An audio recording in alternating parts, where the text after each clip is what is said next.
un troisième pour Bouygues Immo, on était longtemps deuxième. Bon, longtemps premier, après deuxième. Troisième, Bouygues Immo, on n'est plus dans une bataille des chiffres aussi. C'est vrai que Nexity est parti quand même très loin.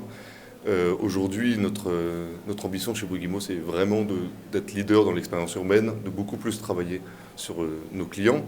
On a un nouveau président, comme je disais, qui vient d'arriver, Pascal Minault, qui est arrivé en février, après 30 ans de François Bertière. Donc il y a une réelle nouvelle ère qui commence.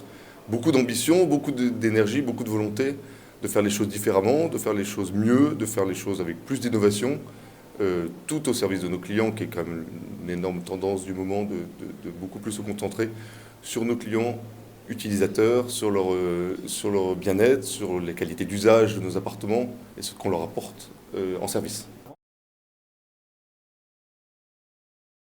Alors Niwa, c'est un projet assez génial, hein. Vous alliez le voir parce que c'est un projet qui a été fait par Kengo Kuma, qui sont des architectes japonais, qui sont quand même des architectes qui sont très aboutis, beaucoup de sensibilité dans le projet, beaucoup de finesse dans le projet. C'est un projet, Niwa ça veut dire jardin en japonais. Donc c'est un projet où aujourd'hui dans les grandes villes on a besoin de faire revenir le jardin dans la ville. Aujourd'hui Niwa c'est un jardin, l'interprétation du jardin japonais, parce qu'on n'a pas pu faire exactement les mêmes essences, du jardin japonais dans la ville. Donc ça c'est déjà au niveau du rez-de-chaussée. Donc ça cet endroit est assez génial déjà aujourd'hui. Ensuite Kengo Kuma a vraiment changé la volumétrie du bâtiment pour créer énormément d'espace extérieur. Vous avez envie d'y vivre.